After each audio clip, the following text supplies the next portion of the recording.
Ja, hej. Det er Svendsen igen. Jeg vil lige fortælle lidt om, hvordan det står til lige nu i Danmark. Vi er jo blevet ramt af omikronen. Den nye variant, som kommer fra Sydafrika, som ifølge forskere overalt i verden er lige så mild som en mild forkølelse. Og der har de danske ministre, der har de valgt at lukke Danmark ned igen for natklubber. Og så sad jeg lige og kom til at tænke på, at jeg lige ville tjekke sådan en liste med, hvad der egentlig har været sket siden marts 2020, hvor at vi jo blev overfaldet af den influenza, som udraderede alle andre influenza. Men den 18. marts lukkede de det liberale erhverv. 20. april lukkede de det op igen. Den 21. december 2020 lukkede det liberale erhverv. 6. april lukkede de det op igen med coronapas. Det var det liberale erhverv. Restauranterne. 9. december lukkede de i 2020. 6. maj lukkede de op igen med coronapas. Så gik der nogle måneder. Så her 10. december har de indført coronapas på restauranter igen. Med hensyn til mundbind, så indførte regeringen det 22. august 2020, at vi alle sammen skulle gå med mundbind overalt i detailhandlen og tog og busser og offentlige bygninger. Den 14. juli, det vil sige næsten et år efter, i 21 lukkede de det op igen, så man kunne slippe for mundbindet. Så gik man der et par måneder der, hvor man var fri for det. Så 29. november i år 2021 tvang de mundbindet på folk igen. Så det har været ligesom lidt, hvordan der er gået siden marts med nedlukninger og ikke nedlukninger. Og jeg mener, hvordan skal erhvervslivet nogensinde kunne klare det her? Og regeringen står oven i købet og siger, at det har aldrig gået bedre. Med så mange ugers nedlukning, så mange uger, hvor de skal ikke vide, om der kommer kunder eller ikke kunder, og de har fyldt folk med frygt, og folk kommer ikke, fordi de er bange for at gå ud, eller også har de ikke lyst til at tage mundbind på, og så går de over i onlinehandel. Men ifølge regeringen har det aldrig gået bedre. Og en anden lille detalje, det er nemt at stå der og sige, at vi laver redningspakker. Hvor tror I, de redningspakker kommer fra? Hvem tror du betaler de redningspakker? Det er ikke det offentlige. Den offentlige sektor, den påvirker ikke på den måde. Så det er den private sektor, der betaler de redningspakker. Så det er jo ikke bare noget, regeringen kan stå og dele ud til højre og venstre og tænke, det er os, der er nogle gode nogen, og vi er så gode mennesker, vi støtter erhvervslivet. Nej, I lukker erhvervslivet ned. Det er ikke at støtte. Jeg ved ikke, om jeg er den eneste, der kan se den lille forskel i, hvad de siger, og hvad virkeligheden er. Det ved jeg ikke. Så har de oven i købet lukket minkerhverv ned, slået alle minkene ihjel, som vi alle sammen ved, med nogle store grusomheder, hvor de brugte værnepligtige fra Beredskabsstyrelsen, som er i tvunget værnepligt i 9 måneder, og ikke har noget som helst uddannelse i dyr eller dyreaflivning af noget, brugt regeringen til at slå de mange millioner mink ihjel. Lukket et erhvervsliv fuldstændig med farmere, der har haft de gårde i måske mange generationer, har leaset udstyr, store gårde, store stalle, som de nu ikke ved, hvad de skal bruge til. Og nu sidder vi her i december 2021, og de har stadig ikke set en krone, minkfarmerne. Og jeg ved fra deres talsmand, at de har fået at vide af regeringen, at hvis I siger noget til pressen om noget, så kan I godt regne med, at der ikke er nogen kompensation for noget. Meget frækt og meget ubehageligt. Og jeg ved, at minimum 1 minkfarmer har gjort selvmord af den årsag. Og en anden har mistet sin kone til kræft, som blussede op på grund af det stress, det var med ikke at kunne betale sine regninger og skulle vedligeholde de store gårde. Og så vil jeg også sige, mundkurv gør måske også lidt ondt, når man er en voksen. Og for at vide, at hvis du siger noget om noget uretfærdigheder, der er foregået her, så får du ikke en krone. Det må gøre rigtig ondt på et menneske, det der. Og det kan jeg godt forstå, hvis de har meget, meget stress. Men de skal vedligeholde deres gårde i alle et års tid nu her. Har det har været mere end et år. Så. Og igen, redningsparker. Hvor kommer de nu fra? Til de redningsparker til minkavlerne. De kommer nok også fra det private erhvervsliv. Så det private erhvervsliv burde måske snart begynde at rumstere. Hvis ikke de kan få deres fagforeninger til det, så måske mund til mund til andre mennesker, eller komme ud på gaden og sige deres protest, eller skrive en masse breve til deres politikere. For det her, det er jo helt forrygt. Det var lidt om hvad der er sket på det. Så vacciner. Det er jo stadig, de kalder det jo stadig en vaccine. Den genbehandling, som folk tager i form af BioNTech eller Johnson & Johnson eller Moderna. Og det er ikke en vaccine, for en vaccine er noget, der går ind og giver en lille smule af sygdommen, så immunforsvaret kan genkende det. Det her, det er noget, der går ind og laver spike-proteiner. Så det har været så grelt, så regeringen har måttet gå ind og ændre deres beskrivelse af, hvad en vaccine er, for at få det til at passe sammen. Men en normal vaccine, den er jo til for at stoppe sygdommen, og for at sørge for, at man ikke bliver syg, så man kan smitte andre.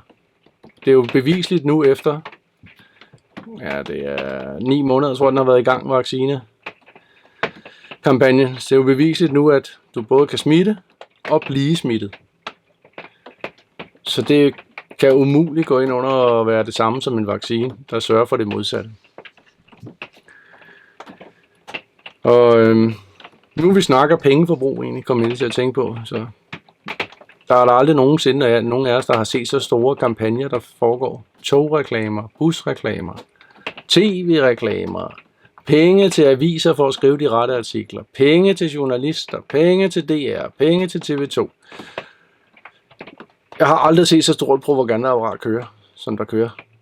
Højtalere ud over byer, der fortæller, at nu skal du holde afstand, og nu skal du have klistermærker på gågader, klistermærker i vinduer, ensrettet på gågader, covid-betjente, der bliver betalt af staten, poder, der bliver betalt af staten, milliarder,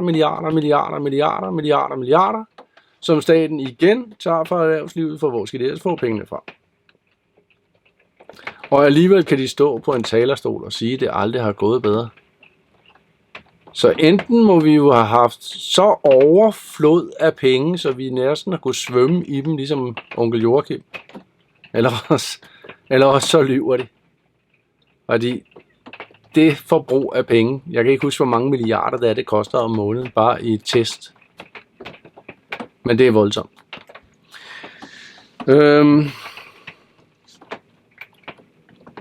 Jeg skal lige se. Jo, vaccinerne blev jeg ikke færdig med. De er jo så heller ikke holdbare. Nu er de helt nede på at sige, at efter 4 måneder, så dæmper de ikke sine symptomer mere, så du skal have en boosterskud. Og efter de 4 måneder skulle det næste boosterskud være klar. Og minimum en gang om året skal man have en boosterskud.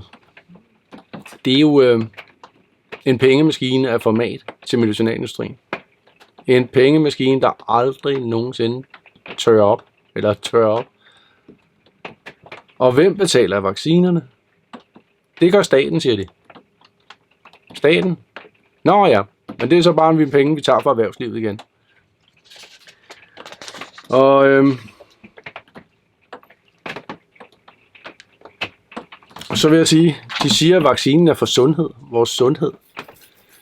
Hvis de var så bekymrede for vores sundhed, så ville de nok ikke sørge for, at de giver det til børn, hvor på verdensplan er der næsten, jeg vil tro, de seneste tal var vist omkring 100 børn, som ikke har svære sygdomme i forvejen, som bliver syge af den sygdom. Ellers bliver børn ikke ramt. Tværtimod, så går børn glat igennem det, uden nogen problemer. Så nu skal vi vaccinere børnene for at redde nogen, der er over 80 år gamle. Og børnene kommer i risikogruppe, fordi de her vacciner er ikke uden bivirkninger. Jeg er godt klar over, at de prøver at holde det hemmeligt, og jeg er godt klar over, at de gør, hvad de kan. Men det er bare at gå ind og kigge på de forskellige bivirkningshjemmesider fra de forskellige lande og se, hvor voldsomt det er. Og jeg er ikke så naiv, så jeg tror, at alle bivirkninger, der bliver indrapporteret, har noget med det at gøre. Tværtimod. Men hvis jeg bare trækker 10% eller 90% af, så er der kun 10% igen, så er det stadig så voldsomt, så det er der aldrig nogen vacciner, der har gjort før i verdenshistorien. Givet så store bivirkninger. Aldrig nogensinde. Og det har vi tænkt sig at gøre ved børnene, som ikke selv er i risiko for noget. Normalt, hvis man vaccinerer et barn, så er det fordi, at barnet kan måske få hjernehindebetændelse af meningitis eller andet, så tager man lige en vaccine for det, fordi så vil man gerne redde det barn. Det her det er ikke for at redde børnene, tværtimod. Det har intet med børnene at gøre, og vi skal høre på, at børnene er smittespredere, og børnene er nogle små farlige nogen, og jeg har begyndt at se flere og flere børn med mundbind. Det er jo helt forrygt. Børn er det bedste, vi har, og det absolut dem, der giver mest kærlighed, ubegrænset kærlighed og glæde, og lever i nuet. De skal simpelthen presses med ned i en regeringspropaganda. Så folk kigger skævt til dem, og de skal se i tv, at hvis du skal have lov til at se bedste, og du ikke skal slå bedste ihjel, så skal du nok tage den her vaccine, lille ven. Hvad er det for noget? Hvad er det for noget? Jamen. Ja. Men, ja, jeg ved faktisk ikke, hvad jeg skal sige til sådan noget. Det er... Og det er stadigvæk en vaccine, som er en genbehandling, som er testet i maks 6 måneder, hvor der kommer flere og flere detaljer frem om, at de måske ikke lige har gjort deres arbejde ordentligt. De har måske ikke lige brugt de rigtige, måske brugt supermennesker til testene, i stedet for at bruge en med lidt kol eller lidt, og hvad vi alle sammen fejler og ting og sager. Det skulle være et bredt udbredt af befolkningen. Det er jo derfor, man normalt er 8 til 10 år om at godkende vaccine. Det er fordi, man kommer igennem forskellige målgrupper. Og så har de oven i købet taget den placebo-gruppe, de havde, da de skulle fremstille det. Den har de, som har fået saltvand, den har de nu besluttet til, at jamen nu efter et års tid, så giver vi også dem nålen. Og så er det forsøg jo ligesom slut. Så er der ikke noget at sammenligne med mere. Så langtidseffekter kan vi aldrig nogensinde tjekke. For vi kan ikke se, om de så fik nogle bivirkninger efter et år. For nu har de også fået nål. Så det er umuligt at se. Det er fuldstændig vanvittigt, det der foregår. Og penge ud og penge ind, og sundhed ikke. Og nu følger vi med i, hvem der dør, og nu følger vi med i, hvem der ikke dør. Og hvor mange intensiv senge der er. Og jamen der må... Det eneste, der er at gøre, det er at blive ved med at sige de ting, som er sande, og som ringer trods alt i nogens ører.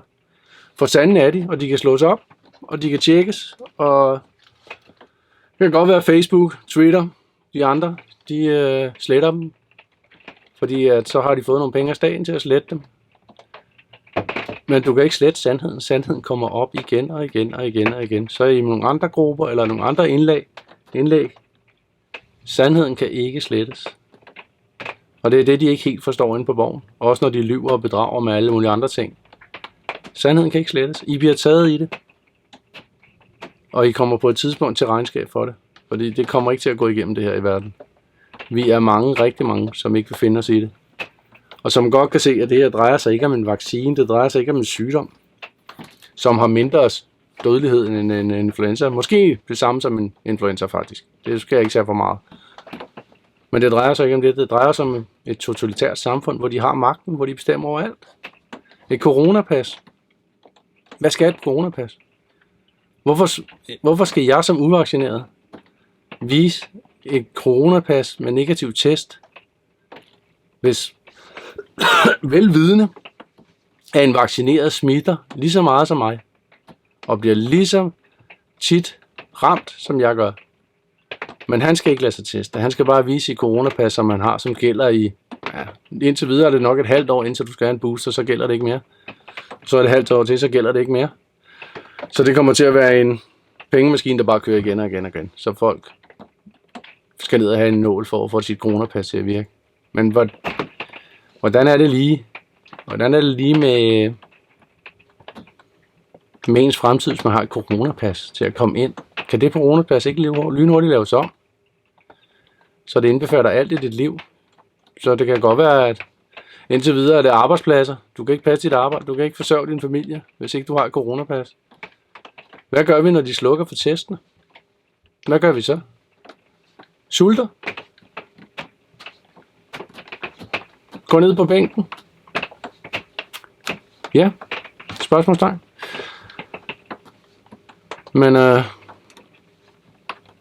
det coronapas kommer nok også til at indbefatte mange andre ting af dine sundhedsdata og dine sociale data. Og det er ikke for sjovt, at de i mange år har snakket om at elske Kinas system med point.